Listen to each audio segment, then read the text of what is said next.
Good morning, good afternoon, good evening, sports fans, leftists, progressives, social radicals of all stripes and sizes. Welcome to another edition of Not Another Sports Show, a radical look at the world of sports, leftist sports radio, a weekly news hour highlighting the various intersections overlapping the world of sports, politics, and social activism. Coming up this week on Not Another Sports Show, we have a whole lot to talk about, and we, of course, are available for broadcast by Pacifica Radio member network stations, college and community radio stations, and low-power FM stations, as many already are. If you can't listen live, we're also available via audio podcast on iTunes, Stitcher, and the Google Play Store. Audio streams of our podcast and video editions are also available as well. You can contact the show at NAS Radio Sports on Twitter and Instagram, Not Another Sports Show on Facebook, and, of course, the NAS Radio hashtag. So you can get in contact with us on all sorts of ways, and we will be in response with you about some of the issues overlapping the world of sports, politics, and social activism. And as we get started on the show this week, we come off of the day where a jury has decided in Michigan that the police killer of Philando Castile was found not guilty. The officer who shot and killed him after pulling him over in his car was found not guilty.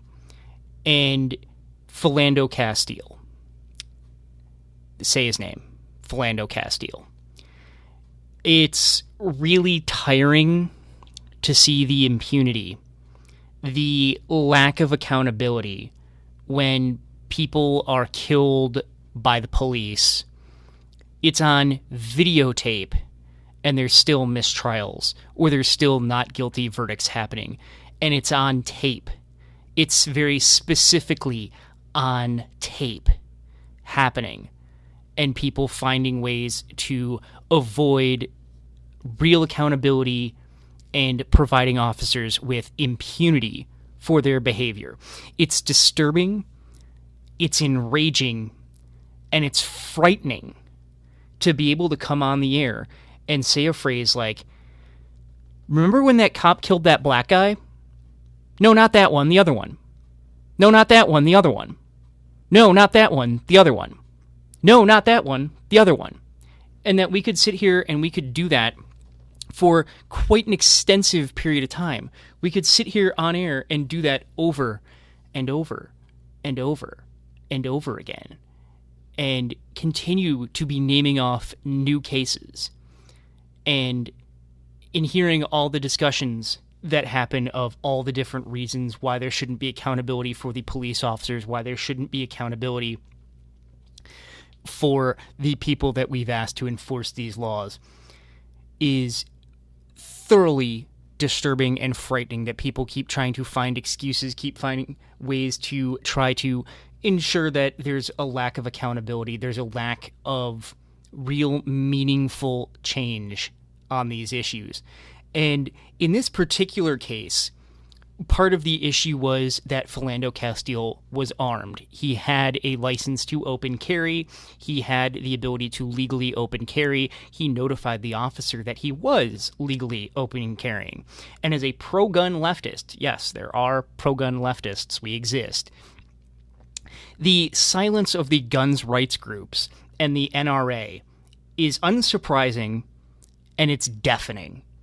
The silence of the NRA, the silence of pro-gun groups on this case is deafening on this issue. And it certainly fits into this larger narrative about the history of gun control, the history with the NRA and gun control going back to the 1960s in California, of being a really, really ridiculously racist idea. That gun control has had a very extensive racist history of who's allowed to have guns and who's not allowed to have guns. And as a pro-gun leftist, the silence of the NRA, the silence of these gun rights groups in these kinds of cases of a man who was open carrying when he had the legal right to do that, and them not saying anything. As a pro-gun leftist, it's not surprising that the NRA would say anything. That's not surprising, but it's certainly deafening and infuriating that they're not. And we've seen some prominent athletes speaking out about this most recent incident of a police killing a person and being able to get away with it. Colin Kaepernick, most notably, noted, quote, "A system that perpetually condones the killing of people without consequence doesn't need to be revised. It needs to be dismantled." And that's absolutely true. A system that perpetually allows for the killing of people without consequence doesn't need revisions. It needs really significant dismantling. And if what we need to do to get to that point is something that should really enrage us all, especially white people. We should be up in arms about this. We should be infuriated by this, that there should be no more names. There should be no more people turning into hashtags over these kinds of issues. But like we've talked about on this show before, a lot of things don't tend to change until middle-class whites are comfortable with those changes because they want to tone police, they want to do all sorts of other things, rather than really address the issue in the room.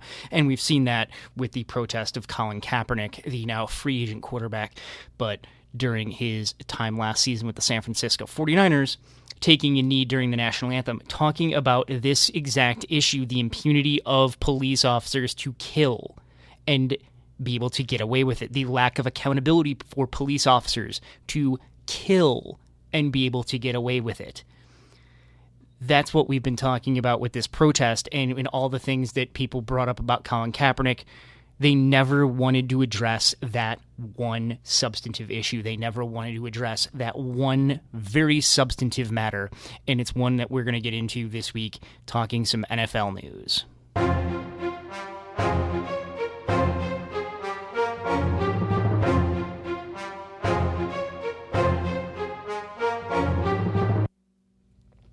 In NFL news this week, Colin Kaepernick, despite being a free agent, is the 17th person in ranking for the selling of jerseys. Only 16 players are beating him out. He is the 17th highest ranking jersey sales person in the league. He's outperforming Matt Ryan. He's outperforming Russell Wilson. He's outperforming Cam Newton, to give you an idea of some of the prominent names that he is outperforming in jersey sales. So hopefully we can finally end he'll cause economic problems from any team that signs him as an argument to justify him being hired. He's still selling ridiculous amounts of jerseys and bringing in ridiculous amounts of money for his causes, for his work that's being done, and for the NFL. So really we can end this idea, but largely, all these arguments are coming up over and over and over again to justify why Colin Kaepernick doesn't have a job. And this week, we saw Commissioner Roger Goodell say that he sees no evidence of blackballing in the league, that any player that could help a team would be brought on by a team, that it would be in that team's self-interest to bring that player on. And already in prep for the show, I had the ideas about, well, of course Roger Goodell is not going to go after the NFL owners because the NFL owners are the people who employ him. The NFL owners are the people who give him his really ginormous paycheck.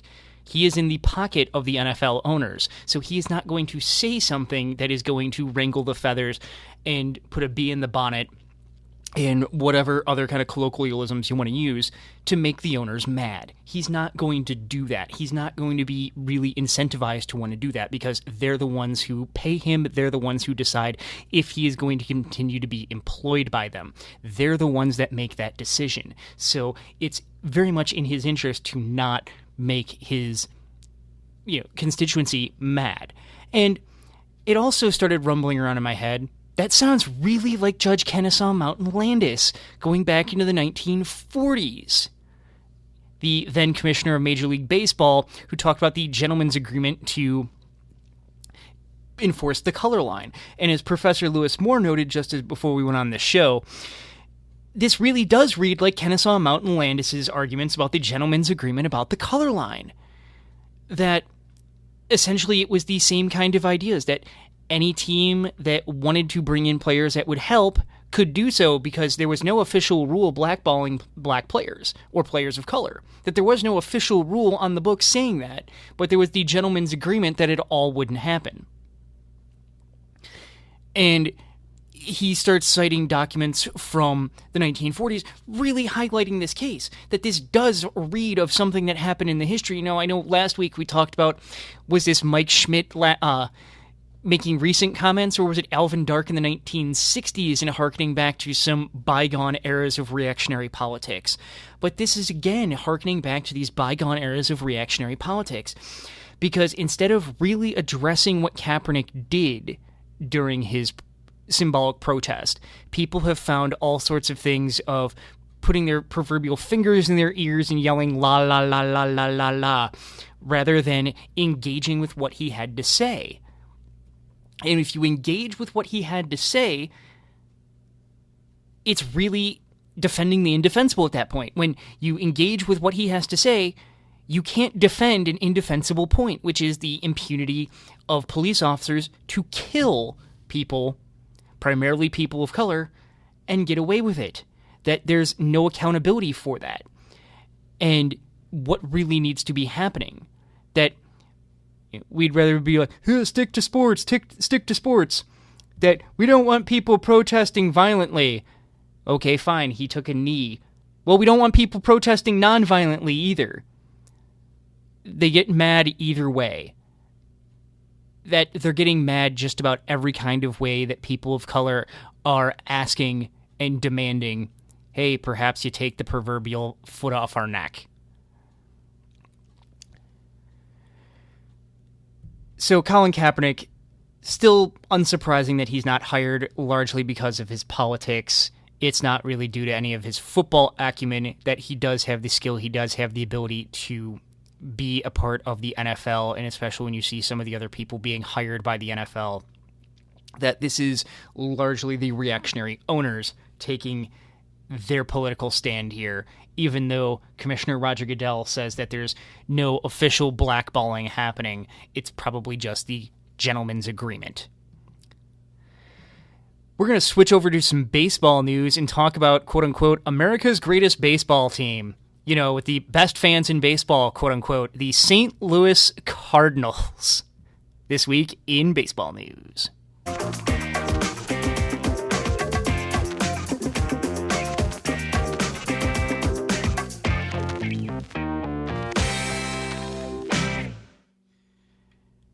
Well, the St. Louis Cardinals are in the news for their Christian night at the ballpark at the end of July.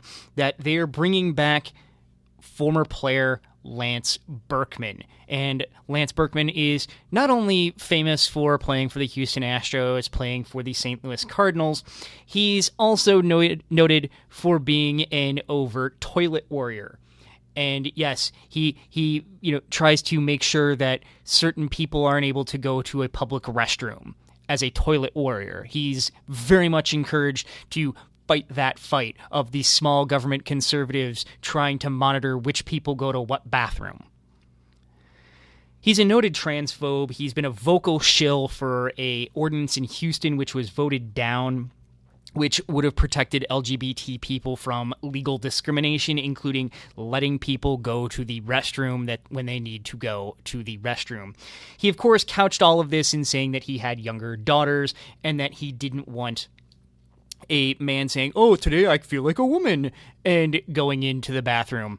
And it was very much pushed back by a lot of people, including this show, talking about Lance Berkman and his overt transphobia, pushing back against this kind of ordinance. Because when you take away the right for people to do things like use a public restroom, what you're essentially saying is people who are trans do not have the ability to exist in public space because they don't have the ability to use those kinds of public facilities, and you're largely taking away their ability to exist in public space because they're not going to be able to exist as freely in public space as the rest of us cis-het people are.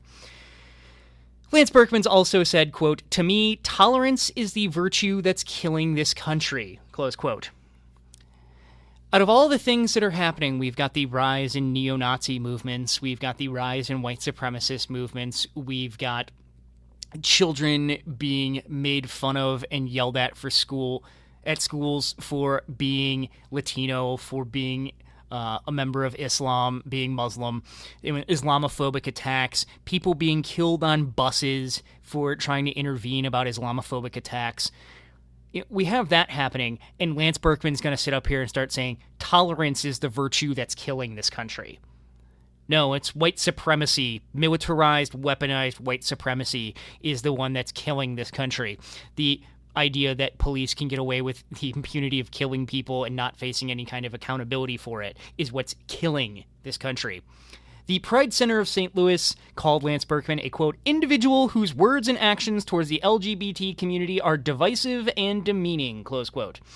And former Cards minor leaguer Tyler Dunnington, who quit the league, he was a minor leaguer, he quit the farm system after facing a number of homophobic slurs from the Cardinals farm system, said, hopefully in the future, the Cardinals will reconsider giving a platform to someone who thinks tolerance is a bad thing, close quote.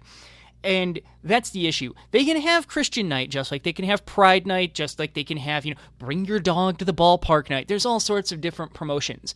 But when you're going to choose Christian night, you can choose a lot of different players, a lot of different individuals to come in. The Fellowship of Christian Athletes is a very powerful organization in Major League Baseball and in a lot of different sports. I'm sure you can find someone to come in and speak, someone to put butts in the seats for this event that's not a guy who is a noted transphobe and not a guy who said, on the record, tolerance is the virtue that's killing this country. I'm sure you can find somebody else to take up that role. I'm sure you can find somebody else other than toilet warrior Lance Berkman to go out and say something about these exact issues. I'm sure you can find somebody that's more suited than Lance Berkman. When the trans community is already facing huge pushback and huge resistance to being able to use their basic human rights and their basic civil rights, like going to the bathroom where they need to go to the bathroom, and facing pushback, you can find somebody else to talk about stuff. You can find someone else that's not using their religion as a shield for their bigotry, and is instead using their religion and doing their best to follow the example of the primary person in their religion. Because I don't think Jesus would be a toilet warrior. You can find somebody else better than Lance Berkman, rather than just ignore this, overt transphobia and this overt, bigot that we're bringing in that said that tolerance is what's ruining the nation. In the end of June, we have Pride Night.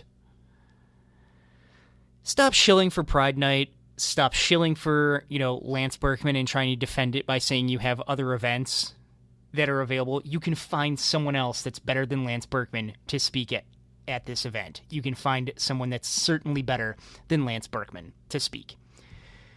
You're listening to Not Another Sports Show, a radical look at the world of sports, left sports media. We have just been discussing Colin Kaepernick still being a free agent, his response to yet another police killing of a person in the community of color, with Philando Castile's murder and his officer that shot him being found not guilty. We've also been talking about how the St. Louis Cardinals can certainly find somebody better than toilet warrior Lance Berkman to speak at Christian night at the ballpark at the end of July, especially when you're a farm system that has a major issue with homophobic slurs, including one of your farm league players in the minor leagues, Tyler Dunnington, quitting because of that exact topic.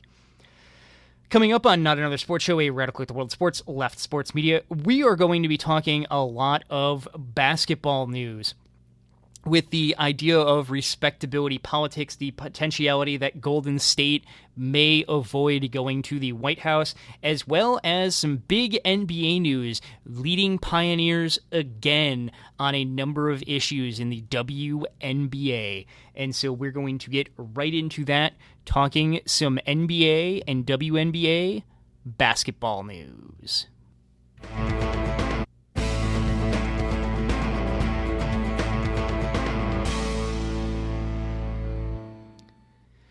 In basketball news this week, there was a news story earlier in the week after the Golden State Warriors won the title. They defeated the Cleveland Cavaliers to win the NBA title.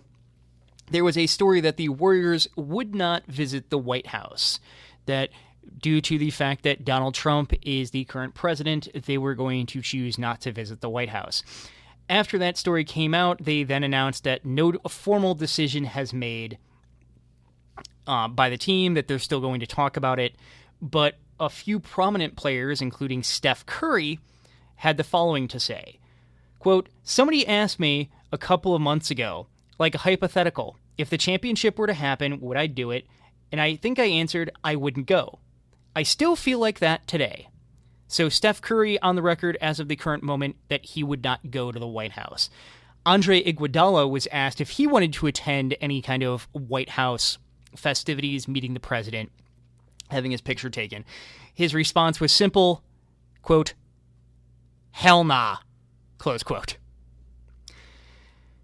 Well, the story about the Golden State Warriors potentially refusing to visit the White House, a number of players prominently saying that they weren't going to visit the White House, coming off of the NFL's New England Patriots having a number of players refusing to go to the White House to visit with President Donald Trump over political reasons and making those reasons very overt, led the Washington Post's Sally Jenkins to write a column talking about the Golden State Warriors and whether or not they should go to the White House. This, of course, came after a number of prominent Republicans were practicing for their charity baseball game and were shot at by a 66-year-old gunman. She said the following, quote, "The Warriors, attractive public figures as they are, have a unique ability to cut through all the shouting and perform an act of critical social activism. They can be exemplars of political civility at a time when it's most needed. They can gracefully agree to meet with someone they may oppose with their whole souls and stand in a room with him and grip his hand and then turn around and tell the world, this is what Americans do. Even when we disagree, we shake, we don't shoot." Close quote.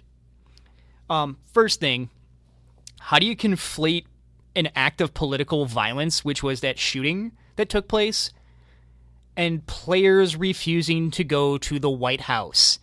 How are those two things remotely similar? How are those two things remotely in common outside of the fact that they both disagree with the president? One is, I'm going to choose to sit at home and tell people I'm going to choose to sit at home because I don't agree with the policies of the president. The other one is opening fire on people. How do you conflate those two? Also, why is it on the Golden State Warriors to bear the onus of this public moral conundrum? Why is it on the primarily black players of the Golden State Warriors to bear this onus? Why is it on them to bear this political conundrum? Why is it on them to bear this, moral conundrum? Why is it on them to bear this ethical conundrum and not, the president to bear this conundrum? Why is it on the Warriors to have to compromise? Why is it the Warriors who should have to compromise even though that they oppose someone with their, quote, whole souls, close quote, and engage in, quote, political civility at a time when it's most needed, close quote? It's not political civility. It's giving cover to bigotry. It's giving cover to racism and misogyny. Political civility where it's most needed. The dynamics of this, which Ms. Jenkins refused to really engage in at all during her article, were the racial dynamics of this. Asking a group of primarily black men to go visit Donald Trump, to swallow their pride, swallow their humanity, walk in and shake his hand and say, yeah, I totally disagree with this guy with my entire soul. Even when we disagree, we shake. No, that's not what we do. When we disagree, that, didn't stop Nazis before, it's not going to stop Nazis now. We don't just shake and try to talk everything out with people who are advocating for your own death. And this mantra of everybody shake hands, everybody come together is disturbing, and it's always part of this rightward shift.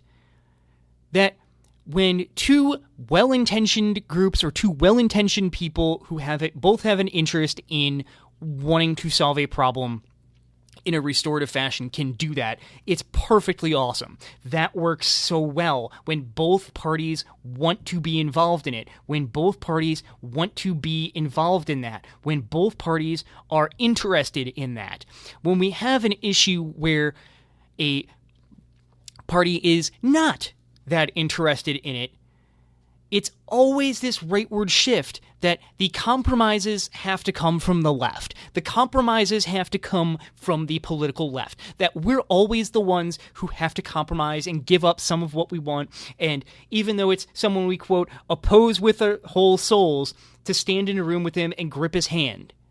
That it's always the left that compromises. It's always the political left that's the ones that having to, get the promises in the future, take the half loaf because it's better than nothing. And this is always what happens. It's always compromising with racists, compromising with sexists, compromising with the status quo. And you see that from the political center of the horseshoe theory that somehow Nazis and people arguing for basic equality and dismantling systems of racial oppression are the same thing. That it's always centrist to talk about, we need the art of the compromise to meet in the middle. Great, compromise with the left. No, I meant compromising with the racists. You guys need to come over to the right. And that's what's been happening for the last 30 years since the Reagan era. That it's been the Democrats moving to the right, and moving to the right, and moving to the right, and moving to the right. And the public discourse in this country moving to the right, and moving to the right, and moving to the right, and moving further and further to the right. Which is why things that I brought up at the beginning of the show, being for instance, a pro-gun leftist, really kind of weirds people out because they're not used to that basic dichotomy that somebody's on the left automatically must be against guns. That so much of our public discourse has become these kinds of basic things. Why isn't it on the president to compromise? Why isn't it not on the political right to compromise and meet the warriors in the middle and perhaps, advocate for policies that aren't overtly racist, that aren't going to be overtly damaging, that aren't going to have overtly terrible unconstitutional implications? It's all too often the people who have been subjected to the abuses, whether it's racism, whether it's sexism, they're the ones who are asked to be civil. They're the ones who are always asked to handle things in a peaceful fashion after it's happened. And it's never on the people who have engaged in that, horrific behavior or perpetrated that horrific behavior to have that happen in the future. That we have this idea of civility, that everything needs to just be civil and that we can solve these problems out civilly. And that, oh, sure, that person's advocating for your own death and demise and wants to see you, completely destroyed. Oh, well, that means it's just talk to them. It'll be okay. That the people who have been subjected to the racist abuses, the sexist abuses, are always the ones who are asked to be civil and handle this in a peaceful fashion, even though they're taking, huge amounts of violence. And we can go back to the civil rights movement. There's a reason that Martin Luther King Jr. has been so fetishized in this country, is because he was seen as doing, quote unquote, the right way to go for political rights. And that was being hit in the head with a brick. That was being targeted with fire bombings at his house, the FBI sending him letters telling him that he should kill himself. That because he chose strategic nonviolence, because he politically chose strategic nonviolence, that was the issue here. That he politically chose strategic nonviolence, and we now have fetishized that in such a way where political nonviolence in the name of civility is always the real issue here. That people who decide to engage in something like a mass boycott like the Golden State Warriors may do is somehow conflated as just as bad as advocating some of the really horrific, terribly bad, unconstitutional, racist, sexist, and bigoted policies that are coming out of the White House and coming out of Congress. that somehow those things are the same. Somehow those things are similar. This whole idea of we need everybody just to, calm down and be absolutely okay and just shake hands, it'll all be okay. Just shake hands, it'll all be all right. You don't stick the knife in 9 inches, pull it out 6, and then proclaim that's progress and everybody should shake hands because progress is getting made. Meanwhile, in stadium news, the city of Detroit is giving $305 million in public funds to a Detroit Pistons stadium facility and practice facility. The total cost is going to be about $945 million, of which the city is covering about $305 million of that. The Downtown Detroit Development Authority is also taking $726 million between now and 2051 from school property tax revenue. And yes, this is the same Detroit that went bankrupt 4 years ago. And yes, this is the same Detroit that had the viral video and pictures of the horrid conditions of their public schools go public. And yes, this is the same Detroit that's seen fit not to fund their schools properly, not to fund the educators' pensions and public employee pensions, but has also given millions in public cash to the billionaire owners of the Pistons and the Red Wings. Yes, this is the same Detroit who sold millions of dollars worth of land for $1, the bill with George Washington on it, $1, to the billionaire owners of the Detroit Red Wings. Yes, this is the same Detroit that has also took pennies on the dollar for the millions that they were owed in fees, and even then negotiated themselves out of a revenue stream in the potential new Detroit Red Wings stadium. The city is trying to write this up as a, quote, remarkable comeback story, and that giving $726 million in school funding taxes to billionaire owners of sports teams is part of the quote-unquote miracle, their words, miracle, of the Pistons coming back to Detroit. Yes, pulling almost $750 million away from schools is a, quote, miracle, close quote. And they're using tax increment financing to fund these stadiums, but TIF districts have been meant to fund redevelopment of blighted areas, not give money to billionaires. In a city like Detroit, this is especially more galling, it's especially more problematic that we have this kind of funding going to these billionaire owners. It's already infuriating when it happens just in general, that we see public money going to private wealth development. It's even more disturbing when it's happening in a city like Detroit with billionaire owners. It's just even more egregious when it happens. Meanwhile, the WNBA is in the news. They, of course, were the number of players and teams who led the way with national anthem protests and speaking out about police killings and using their platforms to speak out about police killings. And let's not forget that they were involved in that months before Colin Kaepernick got involved and got to a lot of national attention for it. Well, the WNBA is again leading with the first of its kind partnership with Planned Parenthood.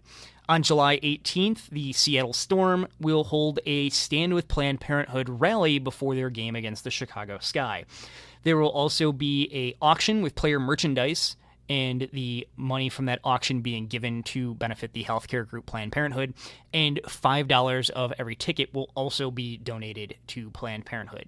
This, of course, comes after the right wing and the reactionary political attacks of really highly edited videos, the deceptive commentary in those videos, the attack on a Planned Parenthood, which led to deaths that happened, the defunding attempts by politicians federally, the defunding attempts that have happened in state after state, and the concerns about whether or not contraceptive care is going to be covered in the new Republican administration in the White House. That as this group, Planned Parenthood, is coming under right-wing political attack, the Seattle Storm have not only pushed back against it, but announced a very vocal public partnership in standing with Planned Parenthood to provide health care to young women and girls. So that is very, very awesome and heartening to see. You've just been listening to Not Another Sports Show, a radical look at the world of sports, left sports media. We've just been discussing the idea of civility in politics and how that has come over into the sports world with discussion of whether or not the Golden State Warriors should boycott the White House visit, as a number of members of the New England Patriots did earlier this year. We also talked about the WNBA getting involved with Planned Parenthood and standing up to right-wing political attacks. Coming up on Not Another Sports Show, a radical look at the world of sports, left sports radio, we will be talking about the NCAA showing even more why it needs to go away into the dustbin of history, and talking some soccer news. There's a lot of World Cup and Confederations Cup stuff to talk about, so we're going to get right into it, talking with our segment on unpaid college sports news. We've long held that the NCAA is focused on keeping its athletes broke, and that is the primary reason for the system to stay in place, to keep the athletes broke and to keep the money rolling in for all of the adults. That's the primary premise of the NCAA. It's one we've talked about numerous times on the show. It's one that we've certainly highly brought up, and you can try to push back against that, but it's pretty clear. The goal of the NCAA is focused on keeping its athletes broke. Well, University of Central Florida kicker Donald De La Haye has been producing YouTube videos to the tune of about 54,000 subscribers and about 2 million views on those videos. Well, the NCAA stepped in this week and put a stop to it because he was profiting from the ads on the video. The NCAA doesn't even want him to make money off his own efforts and his own likeness because he, quote, made it obvious that he's a student athlete, close quote. De La Haye said, quote, it's really tough. I'm not doing anything wrong. I'm not making money illegally. I'm not selling dope. I'm not kidnapping people or robbing people. I'm not selling my autographs for money. I'm not sitting here getting Nike checks and Nike deals and all these sponsorships. I'm literally filming stuff. I'm sitting here editing things on my computer for hours and developing my own brand. I put in the work, and I'm not allowed to get any benefits from the work, close quote. Yes, Mr. De La Haye, welcome to the NCAA, where you put in the work and you're not allowed to get any of the benefits for it because that's got to go to the adults and the conferences and the NCAA and all of the school leadership that they can get it. But please, folks, let me know how you can continue to defend an indefensible system of keeping youth broke, even though they create the value and they see none of it. And he brings up I'm not sitting here getting Nike checks and Nike deals and all of these sponsorships. It's exploitation that's happening here. It's quasi-indentured servitude. You know, when a number of players start talking about analogies to slavery, yeah, it certainly rubs certain people the wrong way, especially white people the wrong way. But as civil rights historian Taylor Branch once wrote it, you know, it certainly sniffs of the plantation. That this is a system where athletes, quote, put in the work and I'm not allowed to get any benefits from the work, close quote. That this is the way this NCAA system has been set up. Now, while they're vigorously concerned about David De La Haye getting advertising money for his YouTube videos, they also announced punishments for the basketball team at Louisville. And trigger warning, we are going to be talking about sexual violence in this story. The basketball team at Louisville was accused of using sex workers to try to recruit a number of high schoolers from 2010 to 2014. And the only reason any of this information came out is the madam of the person procuring the sex workers for the basketball staffers wrote a book and explained the whole thing because the NCAA wasn't really looking into this because, you know, they had to patrol YouTube videos and making sure that athletes stayed broke. Well, the NCAA announced the punishments that have said probably the harshest punishment, all the conference revenue sharing money from 2012 to 2015 will have to be repaid by Louisville. They'll be on 4 years of probation. Rick Pitino is going to have to sit out 5 games. And Andre McGee, the staffer involved, has a 10-year show cause order, which means that since he's going to have to transfer to another school for another position, this punishment is going to follow him. The next school that hires him could be punished too. Essentially, it's almost a quasi-blackballing.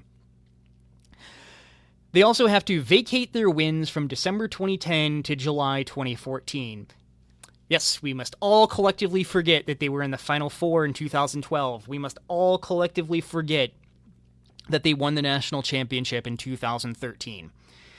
And if the NCAA can come in and give these punishments and really try to sound harsh that we don't condone the use of sex workers, we don't condone this, we don't condone this, well, perhaps, just maybe, I'm going to throw this out there, if you let athletes get paid, there'd be less incentive on schools to have to treat women as de facto currency to aid in recruitment. The fact that you're not allowing these athletes to get paid or get any kind of monetary compensation, that the compensation has to come in other sorts of fashions and other sorts of ways.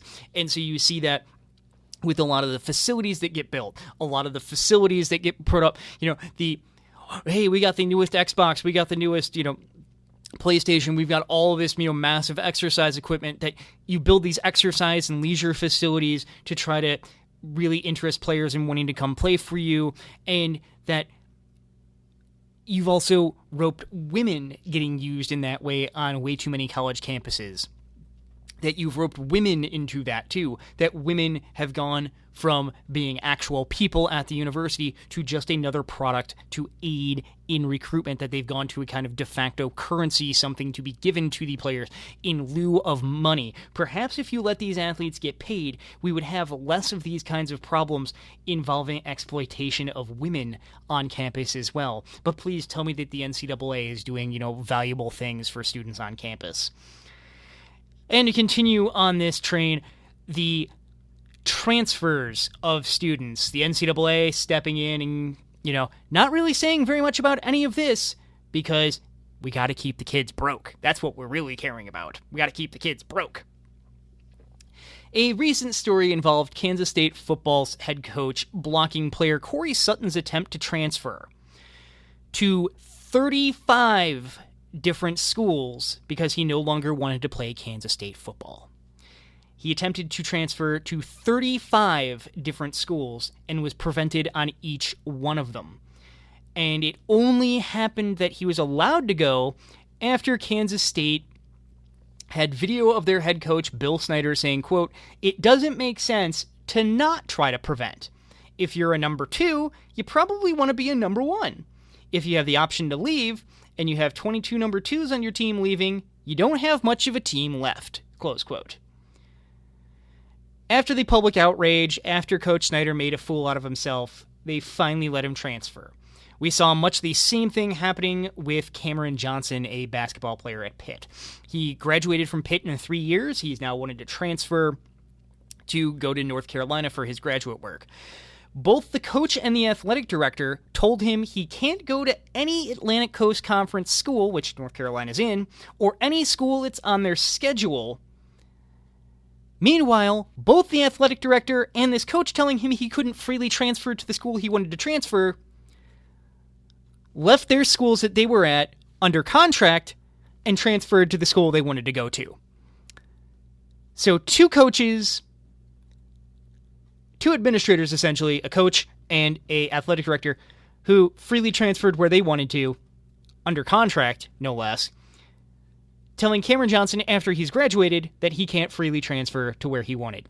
After public pressure, after public outrage, of course, Pitt folded faster than Superman on Laundry Day after getting publicly embarrassed. Well, we now currently facing a third case this week involving Louisiana State University blocking Willie Allen from transferring to Texas Christian University. Now, normally schools, as we've seen in these 2 above examples, try to block transfers to any other school that's in conference or any other school that they have on their schedule. Well, TCU, Texas Christian University, is not on the schedule for Louisiana State. And they're trying to claim that Texas Christian University had contact with Willie Allen before his decision to transfer, but this is largely seeming just to be a part of head coach Ed Orgeron's trying to keep in-state players from Louisiana from going to out-of-state schools. And this also comes after they lost a 4-star quarterback recruit to Texas Christian University, and could be perceived as this is a little pushback against Texas Christian refusing to let Willie Allen go. So how does this fit in with them being student athletes? If they're students, we should let them transfer. Do we block academic transfers? Do we make academic transfers sit out a year? No, we only do that in football and basketball. And how can coaches move freely even mid-contract? How is that okay? How is that acceptable? But players can't transfer until there's a confluence of public outrage, and then the NCAA will finally get up and say something about it. Because the NCAA's main job is keeping athletes broke. You may see NCAA, all I see are the letters SCAM. And meanwhile, in some more serious news, Colorado University, and trigger warning, we are going to be talking about domestic violence in this case. Chancellor Phil DiStefano was suspended for 10 days without pay from Colorado University. Athletic director Rick George and football coach Mike McIntyre will have a $100,000 fine being donated to domestic violence charities after the three of them failed to report information that then assistant coach Joe Trumpkin had been involved in incidences of domestic violence. Trumpkin was accused in December, and McIntyre knew in December, but didn't suspend him until after the bowl game where Trumpkin was allowed to run the defense. Oh, I wish I could facepalm over the radio.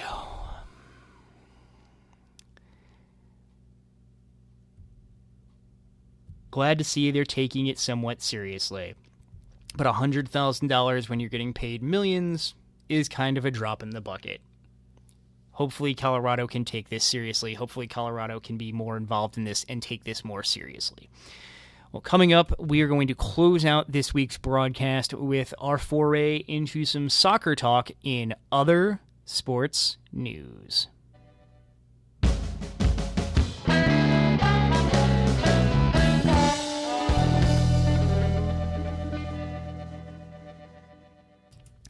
In other sports news, the World Cup and the Confederations Cup are happening right now. The Confederations Cup, the small-scale version, kind of the trial run for the World Cup in 2018 is currently ongoing. And the U.S. has had their World Cup qualifier with Mexico. Mexican fans used a homophobic slur repeatedly towards the U.S. goalkeeper Brad Guzan. Mexico has been fined 8 times over this exact issue and has had signs in both bowls of the arena, even during this game, that read that chanting the slur, quote, does not make you more Mexican, help us avoid sanctions, join us, close quote. And it makes me wonder what FIFA is going to do to take a harder stand on this. And in the aftermath of that, FIFA announced new policies being set for the World Cup, that they'll be working with a network to have match observers in the crowd to monitor and make reports about fan behavior, as well as allowing the refs to take a 3-step procedure to stop on-the-field abuse. That they can briefly stop the match and have a in-stadium announcement happen asking fans to stop the behavior. If that does not work, stopping the match and not letting it continue until the abuse stops. And if it happens again, cancel the match early. That they would just end the match. And these are really great ideas, and it's kind of been FIFA's history to make all these really grand statements and then not much really changes at all. But it's going to be vital to see what happens when the proverbial rubber hits the road, when we start seeing some of these issues happening, when we start seeing some of these things really coming into play and taking place. That's what's going to be really, really important here, to see what the FIFA policy is actually going to be when it's actually enforced, what it's going to happen when it's actually enforced, when the policy is actually put forward and actually used. Meanwhile, the Russian head of anti-racism efforts in their football administration, their FA, Alexei Smertin, was recently interviewed. And when asked about racist events happening at the 2018 World Cup, he said, quote, "It won't be, I can guarantee, close quote. And he's previously also denied that racism exists in Russian soccer, or that racism is a everywhere problem, so it was kind of a brilliant deflection of the racism issues in Russian soccer to try to deal with those. He's also said that fans throwing bananas at black players is, quote, just for fun. And there's obviously no racial connotations or anything of throwing bananas at black players.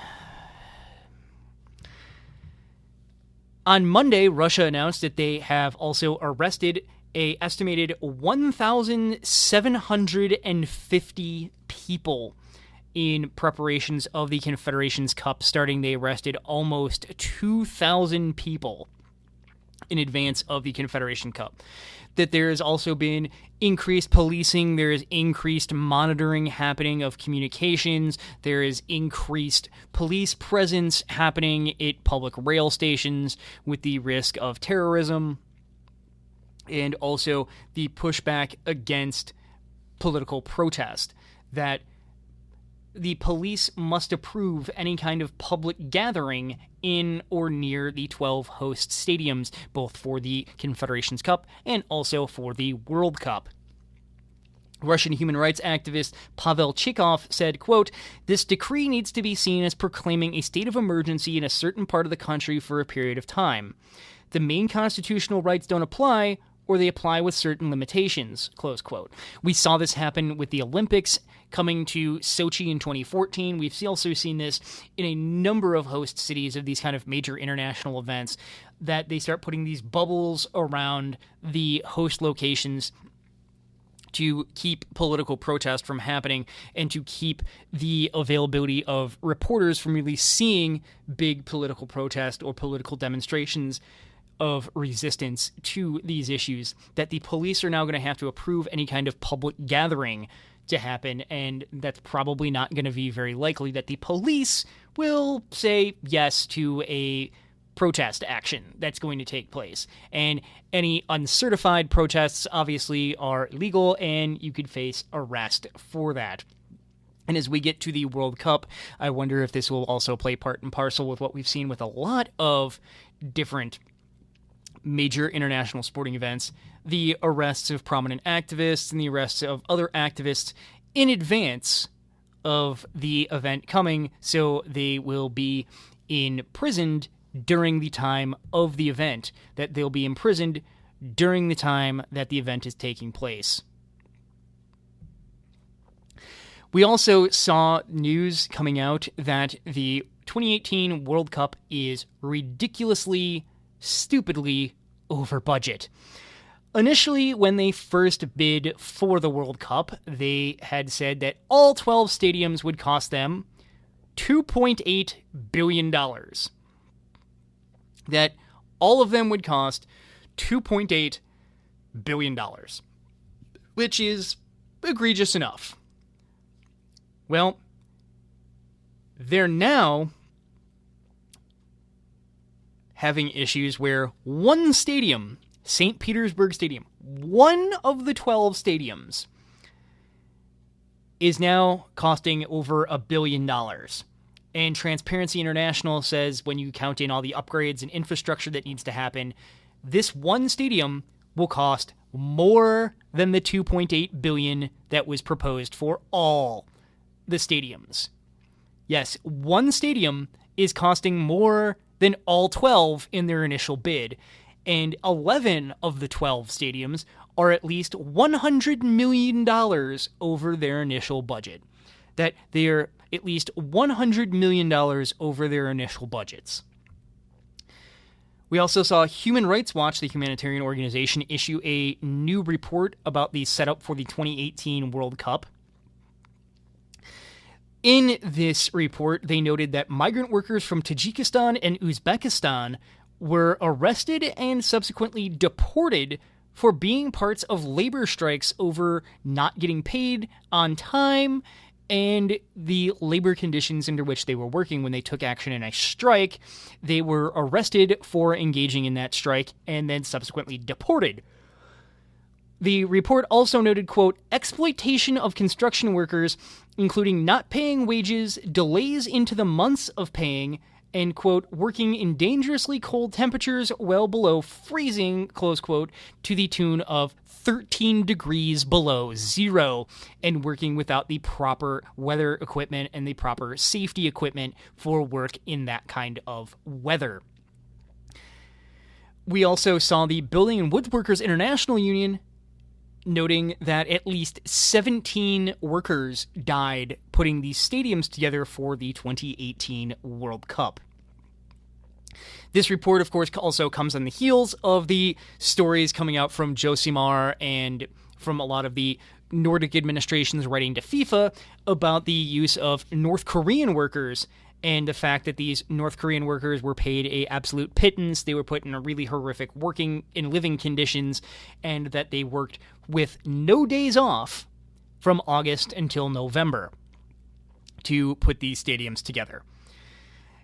And Human Rights Watch notes in their report, quote, despite worker strikes, media and trade union reports of worker deaths, serious injuries, and other concerns on World Cup construction sites, the FIFA leadership has consistently praised the Russian government's preparations in public statements and has not spoken out about human rights concerns related to World Cup construction in Russia, except in response to media inquiries, close quote.